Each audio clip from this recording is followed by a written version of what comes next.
সুপ্রিয় শিক্ষার্থীবৃন্দ, তোমাদেরকে সরকারি বাংলা কলেজ কর্তৃপক্ষ আয়োজিত অনলাইন ক্লাসে স্বাগত জানাচ্ছি। আমি সাজেদা বেগম, অধ্যাপক, উদ্ভিদ বিজ্ঞান বিভাগ, সরকারি বাংলা কলেজ, ঢাকা। আশা করি তোমরা সবাই ঘরে আছো, সুস্থ আছো, ভালো আছো। তোমরা নিয়মিত অনলাইন ক্লাসগুলো করছো এবং সেই অনুযায়ী তোমাদের পাঠের কার্যক্রমও এগিয়ে নিচ্ছ।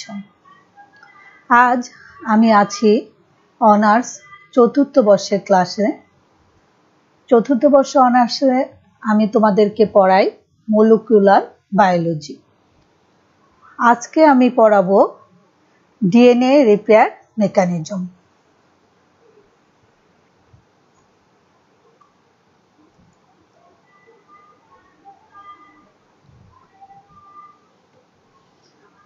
ডিএনএ রিপেয়ার মেকানিজম বা repair of damage DNA molecule.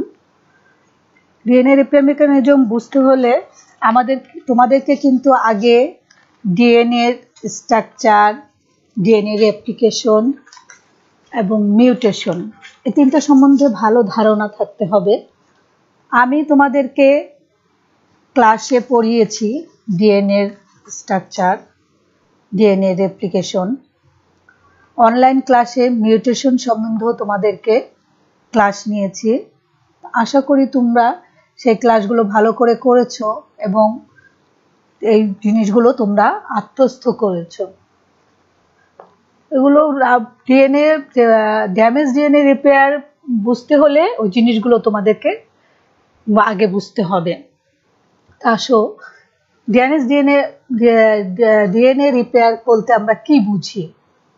তোমরা জানো জিন বা ডিএনএ হলো বংশগতির ধারক ও বাহক তথা জীবের বৈশিষ্ট্য ও কার্যকলাপ নিয়ন্ত্রণের মূল পদার্থ।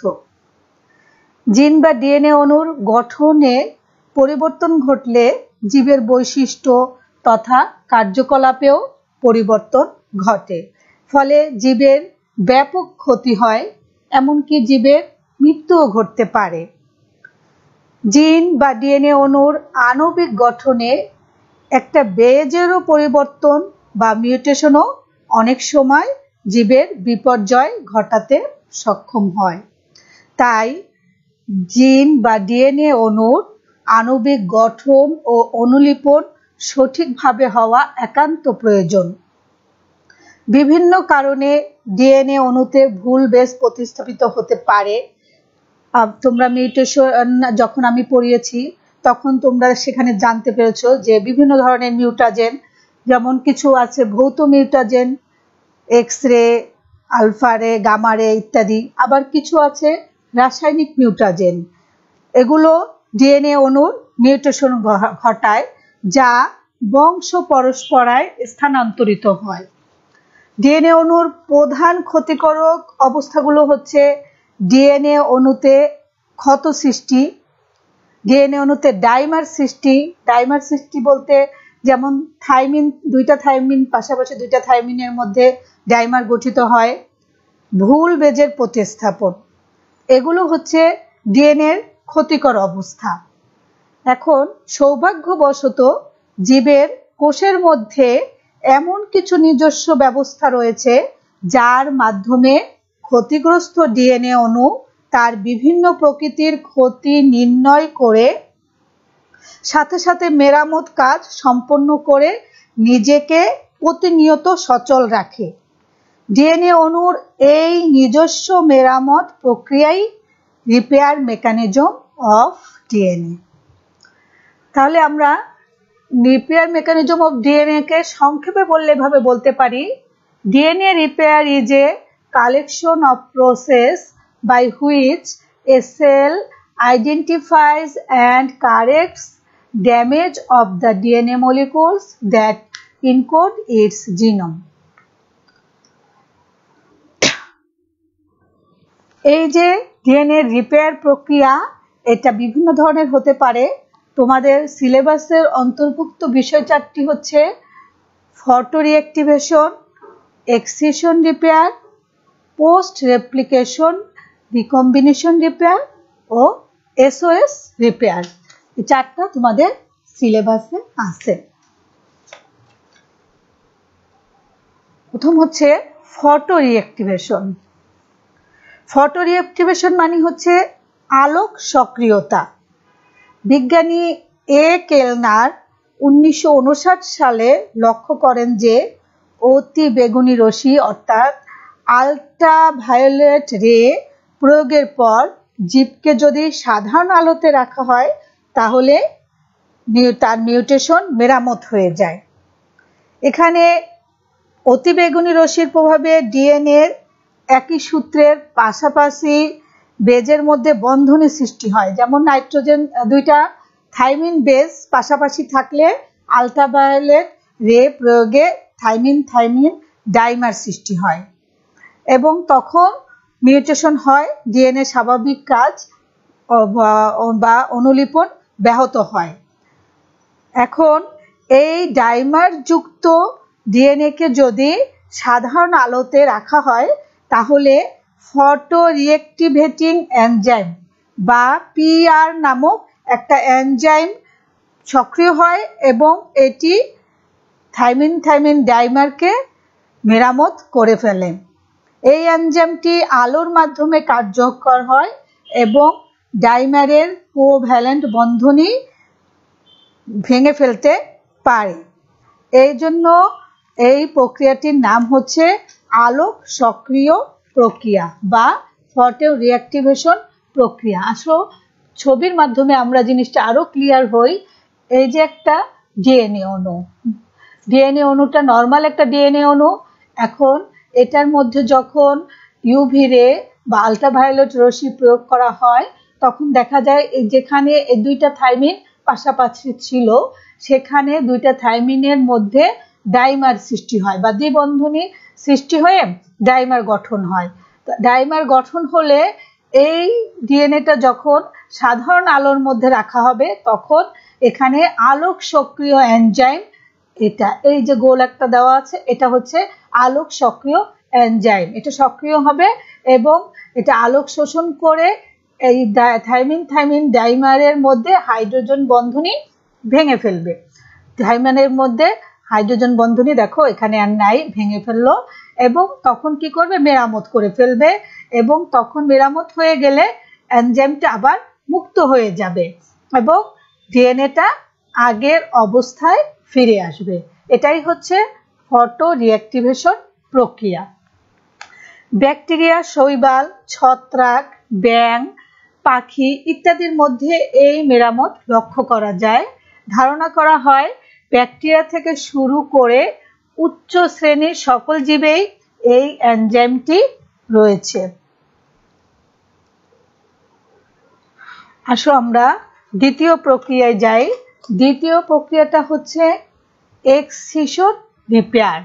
এক্সিশন রিপেয়ারের আরেকটা নাম হচ্ছে অন্ধকার সক্রিয়তা বা ডার্ক রিঅ্যাক্টিভেশন প্রক্রিয়া। আগেরটা ছিল ফটো রিঅ্যাক্টিভেশন, দ্বিতীয়টা হলো ডার্ক রিঅ্যাক্টিভেশন। বিজ্ঞানী উইলকিংস 1964 সালে দেখান যে আলো ছাড়াই অন্ধকারে ডিএনএ অণুর ত্রুটি মেরামত হতে পারে এবং এখানে কয়েকটা এনজাইম ধারাবাহিকভাবে এই কাজটা পরিচালিত করে। ধারাবাহিকভাবে যে কাজগুলো হয় সেই কাজগুলো হচ্ছে ইনসিশন, এক্সিশন এবং রিপেয়ার রেপ্লিকেশন। ইনসিশন কি দেখো, ইনসিশন শব্দের অর্থ হচ্ছে কর্তন। প্রথমে ডিএনএ অণুর ডাইমারের বা ক্ষতিগ্রস্ত অংশের কাছাকাছি 5 প্রাইম প্রান্তে এন্ডোনিউক্লিয়াসের সহায়তায় একটি ক্ষত সৃষ্টি হয়, ক্ষত বা নিক সৃষ্টি হয়। তারপর এক্সিশন।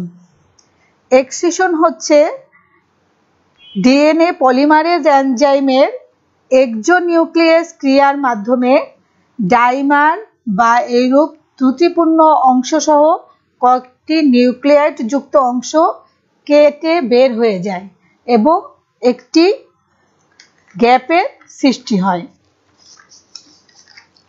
লাস্টের ধাপটা হচ্ছে রিপেয়ার রেপ্লিকেশন। রিপেয়ার রেপ্লিকেশনে ডিএনএ পলিমারেজ অন এনজাইম পরিপূরক সূত্রটিকে ছাঁচ হিসাবে ব্যবহার করে অনুলিপন প্রক্রিয়ায় গ্যাপটি পূর্ণ করে এবং সবশেষে লাইগেজ এনজাইমের সহায়তায় ক্ষত স্থানে ফসফোডাই বন্ড সৃষ্টির মাধ্যমে ডিএনএ সূত্রটি মেরামত হয়। আসো চিত্রে আমরা দেখি একটা ডিএনএ অণু যেটাতে ইউভি রে প্রয়োগের ফলে দুইটা থাইমিনের মধ্যে থাইমিন থাইমিন ডাইমার সৃষ্টি হয়েছে। এখন এই থাইমিন থাইমিন ডাইমার যুক্ত ডিএনএ অণুটা অন্ধকারে, এখন এই প্রক্রিয়াটা হবে অন্ধকারে রাখলে দেখা যাবে এন্ডোনিউক্লিয়াস এনজাইম দ্বারা ডিএনএ এর এই যে ডাইমার যুক্ত স্থানের 5 প্রাইম প্রান্তে একটা ছিদ্র বা নিক সৃষ্টি হবে। এটার নাম হচ্ছে নিক বা ক্ষত বা ছিদ্র সৃষ্টি হবে। তার পরবর্তী ধাপে ডিএনএ পলিমারেজ এনজাইম দ্বারা এই ডাইমার যুক্ত সূত্রটি, শুধুমাত্র ডাইমার না, পাশাপাশি আরো কয়েকটা দেখো নাইট্রোজেন বেজ সহ সূত্রটি কেটে মুক্ত হবে। কার দ্বারা? ডিএনএ পলিমারেজ দ্বারা। এবং তারপরে এটা মুক্ত হয়ে যাবে এবং এই যে একটা গ্যাপ সৃষ্টি হলো সেই গ্যাপে ডিএনএ পলিমারেজ অন দ্বারা শূন্যস্থান পূর্ণ হবে, নতুন নিউক্লিওটাইড সংযুক্ত হবে। কিভাবে? এই সূত্রে যে নিউক্লিওটাইড গুলো ছিল তার পরিপূরক নিউক্লিওটাইড গুলো বসবে, বসে গ্যাপটা পূর্ণ হবে। গ্যাপ যখন পূর্ণ হয়ে যাবে তখন লাইগেজ দ্বারা আবার ক্ষত স্থানে ডাইএস্টার বন্ধনীর সৃষ্টি হবে এবং জোড়া লেগে যাবে। অর্থাৎ এটা অন্ধকারে এই মেরামত প্রক্রিয়াটা সম্পূর্ণ হয়ে গেল। তার জন্য এর নাম হচ্ছে ডার্ক রিঅ্যাক্টিভেশন প্রক্রিয়া। এই প্রক্রিয়ায় অধিকাংশ ডিএনএরই ত্রুটি মেরামত হয়। ব্যাকটেরিয়া, মানুষ এবং অন্যান্য কিছু জীবের মধ্যে এই ধরনের মেরামত প্রক্রিয়ার প্রমাণ পাওয়া গেছে। মানুষের জেনোডার্মা নামক রোগ, প্রোজেরিয়া নামক রোগ ইত্যাদি রোগের ক্ষেত্রেও এই ধরনের প্রক্রিয়া কার্যকর হয়।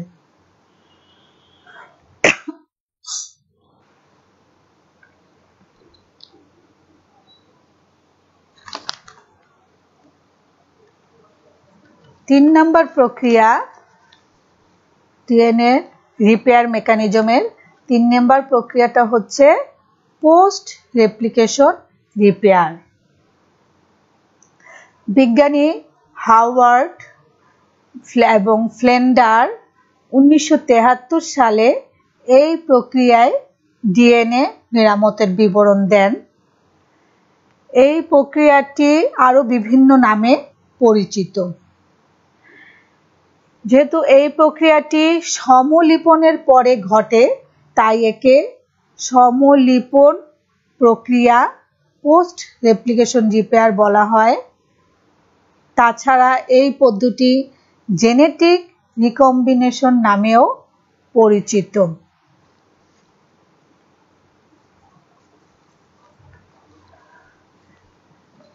ধরা যাক একটা ডিএনএ ডাবল স্ট্র্যান্ডের মধ্যে একটা সূত্রে ভুল ক্ষারকের কারণে বিকৃত হয়েছে। এরূপ অবস্থায় ডিএনএ অণু যখন অনুলিপন করে তখন ওই যে ভুল জায়গাটা বা ক্ষতিগ্রস্ত অংশটা সেখানে অস্বাভাবিক অবস্থার সৃষ্টি হয় এবং অনুলিপনে বাধা দেয়। এই ডাইমার যুক্ত ডিএনএ অনুলিপনের সময় ডিএনএর অক্ষত বা ত্রুটিমুক্ত সূত্রটি সঠিকভাবে রেপ্লিকেশন করে তার পরিপূরক সূত্র সংশ্লেষণ করে, কিন্তু যেখানে ক্ষত থাকে বা ডাইমার যুক্ত অংশ থাকে সেই স্থানে বিপরীত দিকে কোনো নিউক্লিওটাইড বসতে পারে না, কারণ ডিএনএ পলিমারেজ ওই ডাইমার যুক্ত অংশটিকে ছাঁচ হিসাবে ব্যবহার করতে পারে না। ফলে যে দুইটা অপত্য ডিএনএ অণুর সৃষ্টি হয়, যে অপত্য ডিএনএ অণুটি সৃষ্টি হয় তার দুইটা স্ট্র্যান্ডের মধ্যে একটা হবে স্বাভাবিক প্রকৃতির এবং অন্যটি হবে অস্বাভাবিক। এই অবস্থায় অস্বাভাবিক ডিএনএটার মেরামতের প্রয়োজন হয়ে পড়ে, এবং যেহেতু এই রেপ্লিকেশনের পরে এই মেরামতটা, এইটাকে হচ্ছে পুনরুদ্ধার পদ্ধতি বলা হয়। এবং ডিএনএ অণু যেটি স্বাভাবিক হয়েছে সেখান থেকে প্রয়োজনীয় অংশ কেটে নিয়ে অস্বাভাবিক ডিএনএ এর ক্ষতিগ্রস্ত অংশটাকে যুক্ত করা হয়। এটাকে বলে ক্রস স্ট্র্যান্ড বিনিময়। ক্রস স্ট্র্যান্ড বিনিময়ের মাধ্যমে স্বাভাবিক সূত্র থেকে অংশ কেটে নিয়ে অস্বাভাবিক সূত্রের গ্যাপ পূরণ করা হয়, এবং যেখানে ডাইমার থাকে সেই ডাইমার যুক্ত অংশটা কেটে বাদ দেওয়া হয়। এবং এই প্রক্রিয়াটা কয়েক ধাপে বারবার চলা লাগে, যতক্ষণ পর্যন্ত না এই গ্যাপ পূরণ হয় বা ছেদন মেরামত হয়, ততক্ষণ পর্যন্ত প্রতি দফায় অনুলিপনের পর একই পদ্ধতিতে অংশটুকু সারিয়ে তোলা হয়। এবং যেহেতু রেপ্লিকেশনের পর মেরামত কার্য সম্পন্ন হয়, তাই জন্য একে বলা হয় পোস্ট রেপ্লিকেশন মেরামত বা রিপেয়ার। দেখো, আমরা ছবি দিয়ে জিনিসটা আরো ক্লিয়ার হই। এই যে একটা ডিএনএ অণু, এখানে এইটা একটা থাইমার যুক্ত অংশ বা ক্ষতিগ্রস্ত অংশ। এখন যখন রেপ্লিকেশন হবে, তোমরা জানো রেপ্লিকেশনের সময় এই যে এখানে একটা ওয়াইয়ের মতো আকৃতি ধারণ করে, এটা যে জায়গাটার নাম রেপ্লিকেশন ফর্ক। ওয়াইয়ের মতো আকৃতি ধারণ করলে যেই সূত্রটা স্বাভাবিক ছিল, নিচের সূত্রটা, এই সূত্রটা স্বাভাবিক ছিল, তো এই স্বাভাবিক সূত্রে স্বাভাবিকভাবেই রেপ্লিকেশন হয়। কিন্তু যেই সূত্রটা ক্ষতিগ্রস্ত ছিল, এই উপরের সূত্রটা, সেখানে দেখা যায় যে এই যে জায়গাটা ডাইমার যুক্ত ছিল সেই জায়গাটায় ডিএনএ পলিমারেজ কোনো নিউক্লিওটাইড বসাতে পারে না, সেহেতু এই জায়গাটাকে বাদ রেখে, গ্যাপ রেখেই ডিএনএ রেপ্লিকেশন কাজ হয়ে যায়। পরবর্তীতে এখন এই গ্যাপটাকে পূরণ করতে হবে, নাহলে তো জীবের ক্ষতি হবে, এখানটা ফাঁকা থাকা যাবে না। এখন কি করতে হবে, এই যে নিচেরটা কিন্তু স্বাভাবিক স্ট্যান্ড, যে অপত্য ডিএনএ হলো তার একটা স্ট্যান্ড স্বাভাবিক হলো, একটা স্ট্যান্ড গ্যাপ নিয়েই অনুলিপন হলো। এখন এই গ্যাপটা, এটা তোমার কাপড়ে তালি দেওয়ার মতো অনেকটা, কিন্তু দেখো তোমরা এটাকে তালি প্রক্রিয়াও বলে। কাপড়ে তালি দেয় কিভাবে, এক জায়গা থেকে কেটে নিয়ে আরেক জায়গায় জোড়া দেয়, এরকমই ঠিক অনেকটা। এখন যে স্বাভাবিক স্ট্যান্ডটা থাকে সেখানে থেকে ক্রস স্ট্যান্ড বিনিময়, মানে স্বাভাবিক সূত্রের যে নিচের স্বাভাবিক ডিএনএটার যে নিচের সূত্রটা, সেখান থেকে কিছু অংশ কেটে নেওয়া হয়, কেটে নিয়ে যে পূরণ করে উপরের সূত্রটা যেখানে গ্যাপ ছিল। এভাবে কি হলো, নিচের সূত্রে আবার গ্যাপ হয়ে গেল, তাই না? এখন কি করবে, এই যে ডাইমার যুক্ত অংশটা কেটে বাদ দিয়ে দিবে, তাহলে এই নিচের সূত্রের গ্যাপ আবার মেরামত করতে হবে। সেজন্য এই প্রক্রিয়াটা কয়েকবার হয়, এবং যতক্ষণ না পর্যন্ত এই দুই গ্যাপ মেরামত হচ্ছে ততক্ষণ পর্যন্ত প্রক্রিয়াটা বারবার চলতে থাকে। এই জন্যই যেহেতু রেপ্লিকেশন একবার হয়ে গেল, তারপরে এই রিপেয়ারটা হলো, এই জন্য এর নাম হচ্ছে পোস্ট রেপ্লিকেশন রিপেয়ার। তো তোমরা নিশ্চয়ই বিষয়টা ভালোভাবে বুঝতে পেরেছো।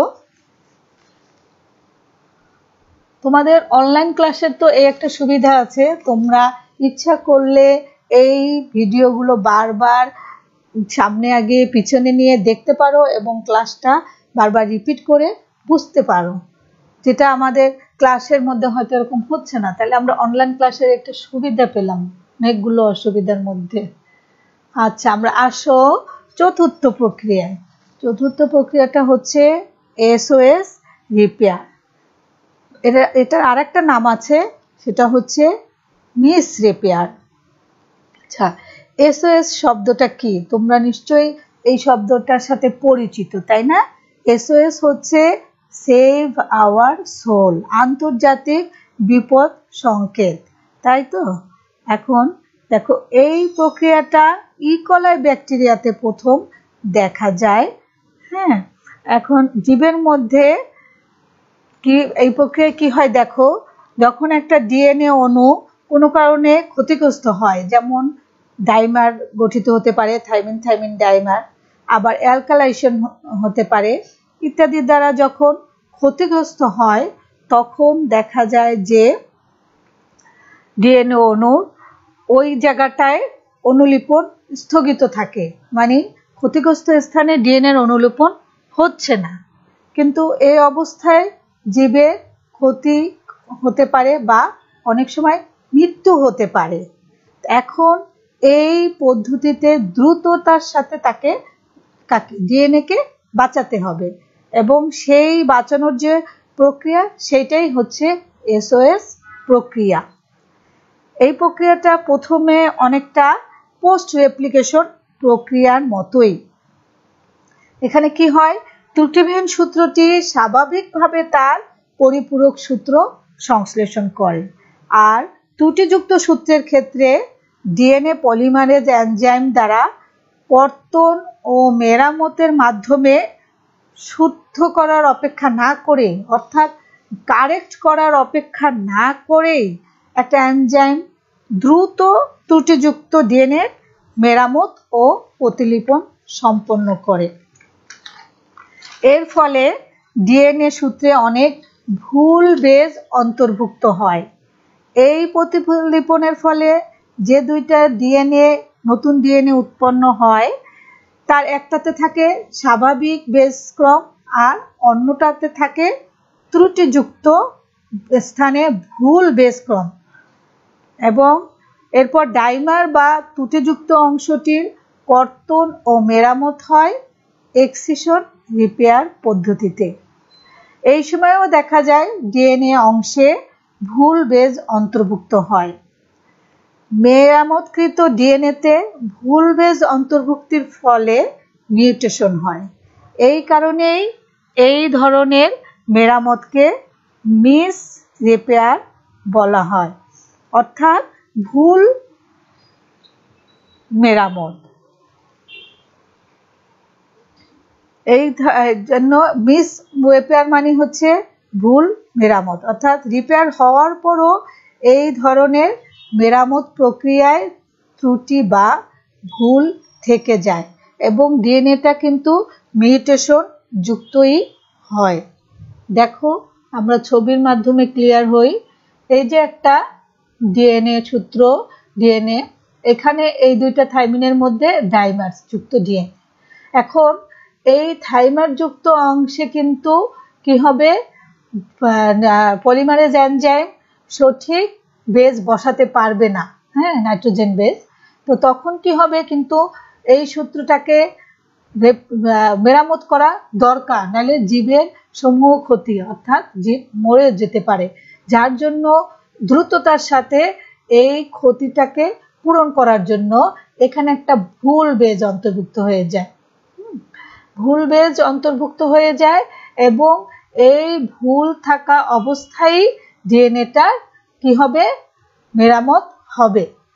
আর এই যে ডাইমার যুক্ত অংশটা তখন কি হবে, বাদ হয়ে যাবে, এবং এখানে দেখা যাবে যে ডাইমার বাদ হয়ে এখানে যে নাইট্রোজেন বেজ বসার কথা সেইটা না বসে ভুল বেজ বসবে, এবং কি হবে, ডিএনএ মেরামত হবে, ভুল মেরামত।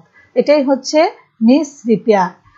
একটা সূত্র স্বাভাবিকভাবে মেরামত হবে, মানে স্বাভাবিকভাবে অনুলিপন করবে, মেরামত না, যেহেতু এটা স্বাভাবিক ছিল, এর কোনো ক্ষতি ছিল না, এই নিচের সূত্রটা এটা স্বাভাবিকভাবেই অনুলিপন করবে। কিন্তু উপরের সূত্রটায় যেহেতু টাইমারের ফলে ক্ষতিগ্রস্ত ছিল এবং ক্ষতিটাকে খুব দ্রুত সারানোর জন্য এখানে ভুল নিউক্লিওটাইড যুক্ত করেই ক্ষতিটা মেরামত করা হয়।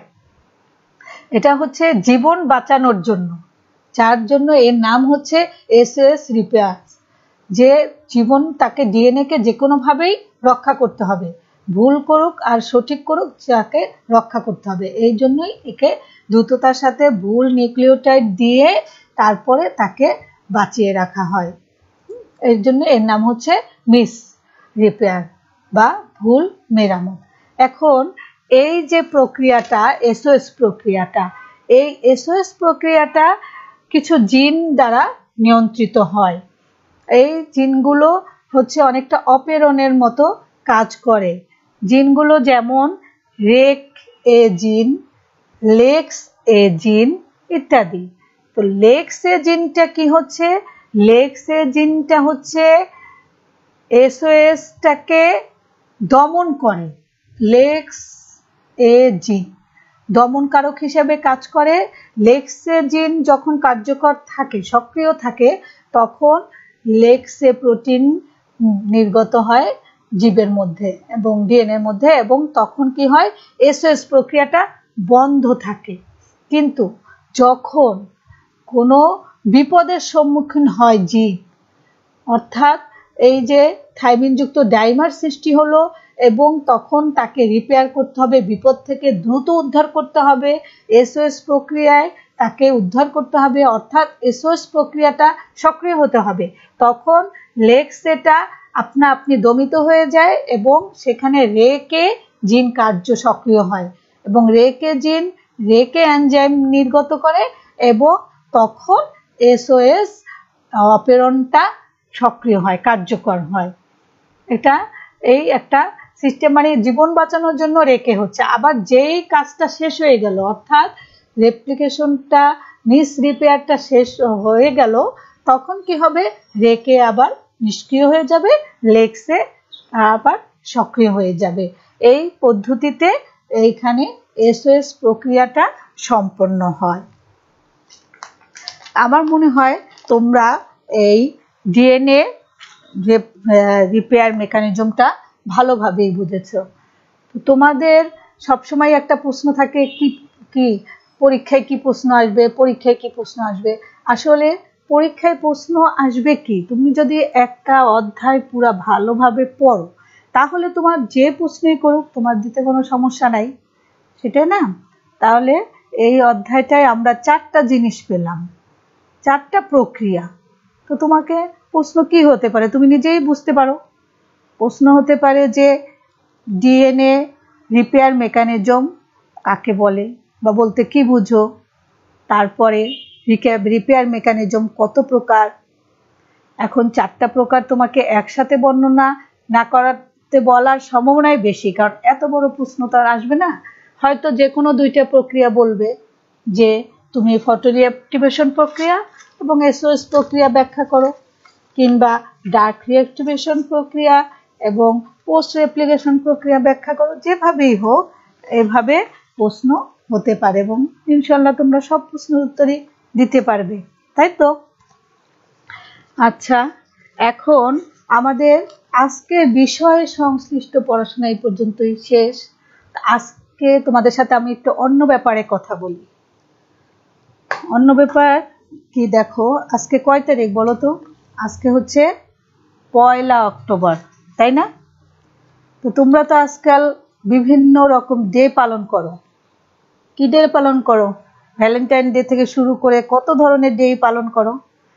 আজকে 1 অক্টোবর একটা ডে আছে, জানো তোমরা সেটা কি? 1 অক্টোবর হচ্ছে international day of older persons, অর্থাৎ আজ হচ্ছে আন্তর্জাতিক প্রবীণ দিবস। ইউনাইটেড নেশনস জেনারেল অ্যাসেম্বলি 14 ডিসেম্বর 1990 সালে প্রতি বছর 1 অক্টোবরকে international day of older person হিসাবে ঘোষণা করে।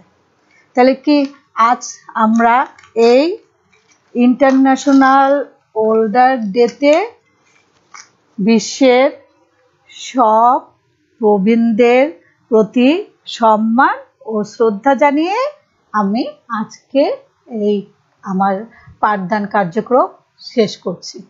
ধন্যবাদ তোমাদের সকলকে।